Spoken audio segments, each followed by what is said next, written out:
Hello friends, हमारे पहले वाले वीडियो में हमने आपको RFID के बारे में बताया है। आज की वीडियो में हम आपको RFID को माइक्रो कंट्रोलर के साथ कैसे इंटरफेस किया जाता है और उसका प्रोग्राम कैसे लिखते हैं ये सिखाया है। इस वीडियो में हमने RFID का full embedded C code explain किया हुआ है। तो चलिए अब हम प्रोग्राम से स्टार्ट करते हैं। उसका सर्किट डायग्राम भी यहाँ दिया हुआ है। फ्रेंड्स, आपको किल कंपाइलर का यूज़ करना है। किल कंपाइलर ये सॉफ्टवेयर ओपन करेंगे, यहाँ पे प्रोजेक्ट वाले टैब पे क्लिक करके न्यू प्रोजेक्ट में जाना है और फाइल नेम आपको सिलेक्ट कर लेना है। फाइल नेम देना है, जैसे हम RFID ये नाम दे रहे हैं, इसको सेव कर लेना है। उसके बाद कंट्रोलर का सिलेक्शन करना है। एटमेल में हम 8089S52 ये कंट्रोलर सिलेक्ट करते हैं और यस क्लिक करते हुए आगे चले जाना है। यहाँ आपको न्यू फाइल सिलेक्ट करना है। इस न्यू फाइल में हमने ऑलरेडी कोड बना के रखा है, उसको हम पेस्ट कर देते हैं और ये जो कोड है इसे आपको एक्सप्लेन करके भी बताते हैं। इसको भी आपको पहले सेव कर लेना है और RFID.C इस नाम से इसको सेव कर देना है। ये सेव हो जाने के बाद आप देखिए यहाँ जो हमने कोड्स पेस्ट करके रखे वो हाईलाइटेड हो गए हैं और वो वहाँ आपको दिख रहे हैं।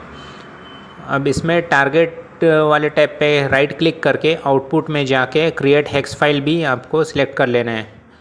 सोर्स ग्रुप 1 में जाके ऐड फाइल्स में RFID.C इस फाइल को सिलेक्ट करके ऐड कर देना है। इस वजह से अभी ये सारी फॉर्मेलिटीज़ पूरी हो गई हैं प्रोजेक्ट क्रिएशन की। अब मैं आपको कोड एक्सप्लेन करके देता हूँ। जो LCD का डेटा लाइन्स है वो हमने पोर्ट 0 से इंटरफेस किया है और वहाँ पे 10 किलो ओम्स का पुलअप भी लगाया है।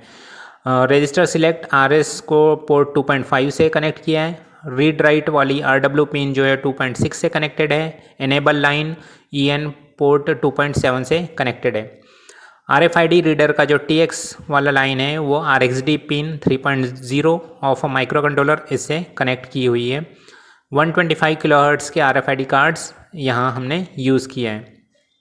प्रोग्राम का जो पहला लाइन है वहाँ आप देखोगे #include 8089S52.h है, ये हेडर फाइल है और जो हमारे कनेक्शन पोर्ट लाइन से किए हुए उसे हमें डिफ़ाइन करना होता है। तो यहाँ हमने वो डिफ़ाइन करके रखे हैं।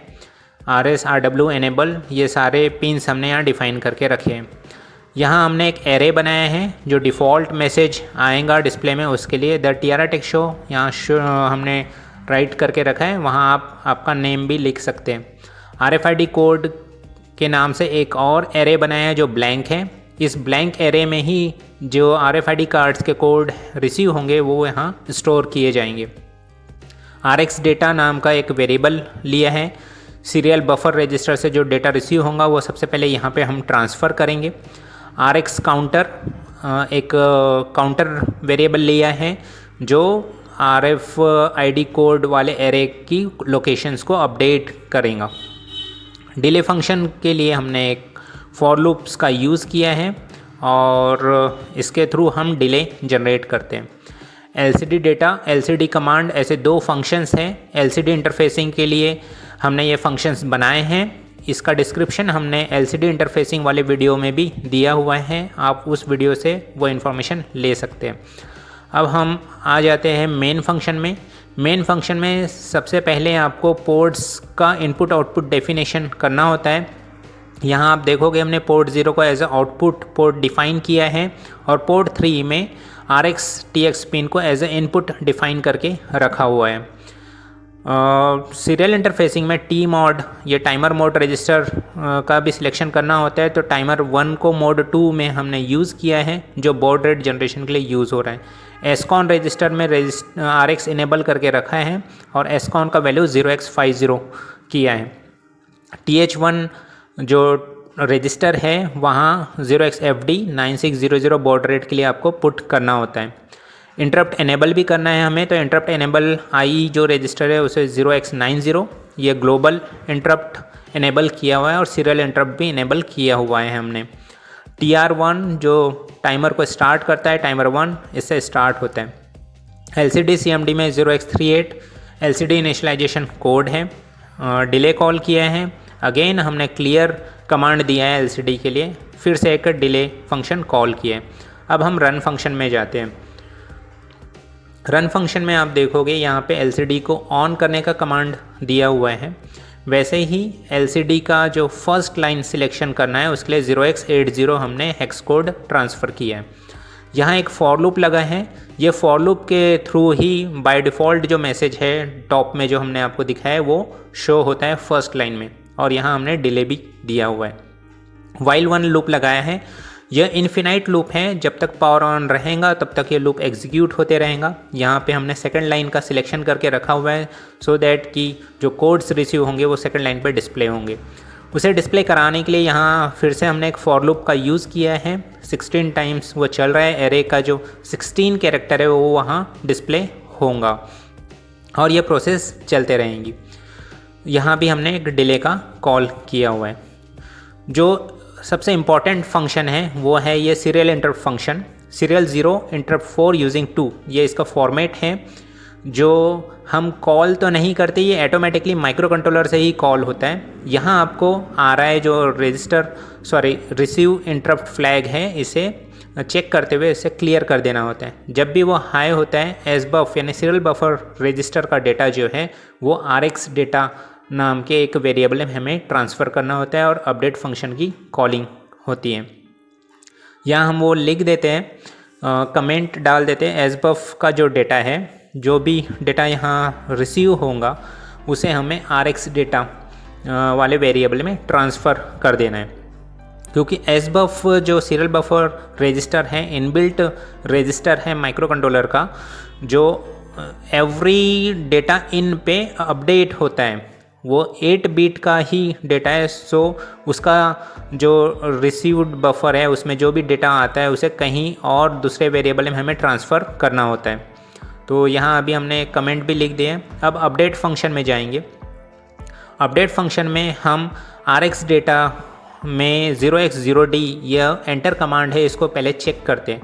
जब कभी भी हमें 0x0D मिलेगा हम RX काउंटर का वैल्यू 0 कर देंगे और इसके बाद जितने कोड्स हमें रिसीव होंगे वो सब हम इस एरे में स्टोर करते चले जाएंगे। जैसे ही डेटा वहाँ ट्रांसफ़र होगा हम काउंटर को 1 से बढ़ा देंगे, इसलिए RX काउंटर ++ हमने किया हुआ है।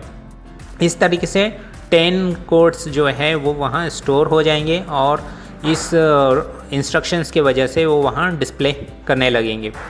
सो इस वे से ये अभी कंप्लीट हो गया है। कंपाइल करने पे आप देखोगे 0 एरर 0 वार्निंग आ रहा है। इसका मतलब प्रोग्राम हमारा कंप्लीट हो चुका है और उसमें कोई एरर नहीं है।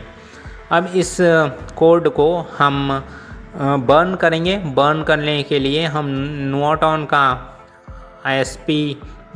ICP यूटिलिटी यूज़ कर रहे हैं। सीरियल कॉम के थ्रू वो डेटा ट्रांसफ़र होगा। यहाँ जो कंट्रोलर यूज़ कर रहे हैं वो सिलेक्ट कर लेते हैं 52D, और जो हेक्स फाइल क्रिएट हुई है उसे भी हम सिलेक्ट कर लेते हैं। इसको ओपन करके अब अपडेट चिप पे क्लिक करेंगे। इसके बाद ये जो डेटा है वो वहाँ ट्रांसफ़र होने लग जाएगा।